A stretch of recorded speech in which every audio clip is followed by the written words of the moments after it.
Hey guys, do you want to get a tattoo?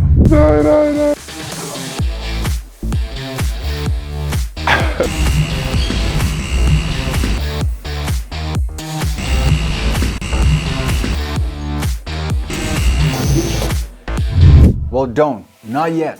Not until you've watched this video, because in this video, I'm going to show you 7 big tattoo mistakes most men make. It's going to be an interesting video, so let's get to it.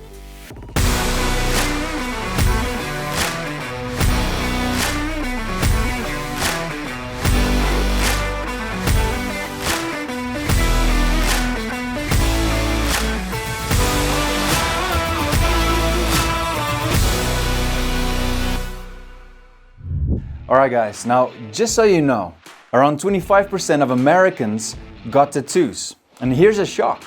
50% of them want to remove their tattoos according to the dlmmenslifestyle.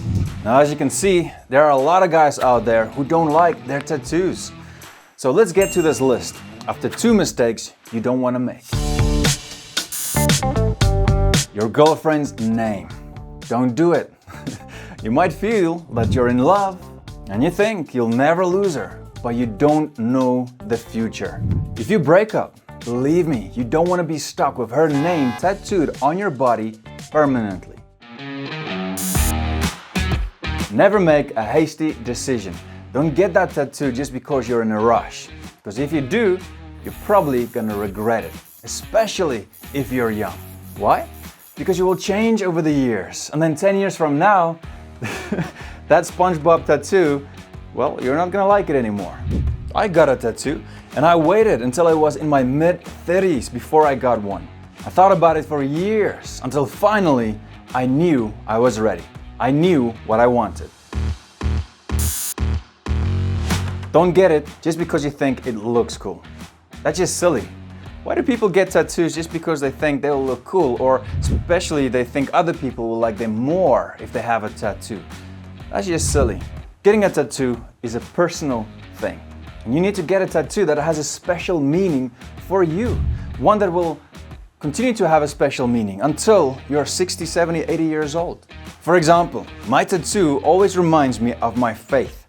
How lost, arrogant, and bad I really was before I found true faith in God and became a better person.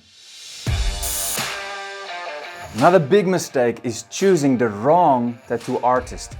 They are all different. Some are terrible, some are okay, and some are great.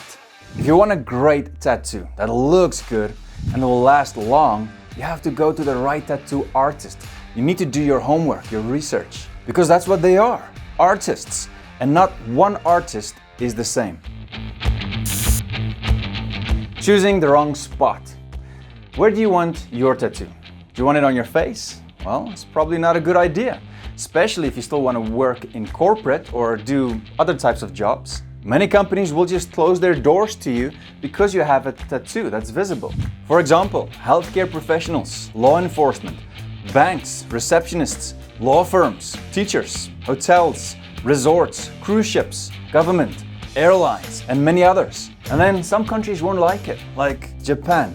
If you go to Japan, which is an awesome country, I love it, I've been there a few times, but if you go there, you need to cover up your tattoo. Open tattoos there, well, that's a big no-no, especially because of the Yakuza. And then if you're a guy, if you want to get a tattoo on your lower back, that's probably not a good idea. That's more feminine. And on your V-line, no, that's just no. Getting a common tattoo. Why would you want a tattoo that so many other people already have? You know, these common tattoos like the barbed wire, the basic tribal tattoo, and those Chinese names, you hope it says what you want it to say. Instead, just get something unique. Don't follow trends. Misspelled tattoos. You might laugh as well, but when it happens to you, because it does happen, then you won't be laughing anymore. Make sure you double check this spelling and double check the artist before you start. Now, just a bonus tip, and this is my personal opinion. Never get satanic tattoos or any other evil tattoos. You might want to get it because you might think that it will let you look more tough to other people. But what you're actually doing is you're just pushing people away from you. And you don't want to play around with any satanic things because it is real. The devil and his demons, they are real. I know because I experienced it when I was young. But I also experienced how powerful God is. I experienced the exorcisms when I was a kid. My dad, he was a pastor. So there was a lot of people coming to him to be freed from demons. If you want to check out my testimony on it, you can watch it here on my other channel. And I'll see you there. Now, remember, life is short, so don't waste yours. Cheers, guys.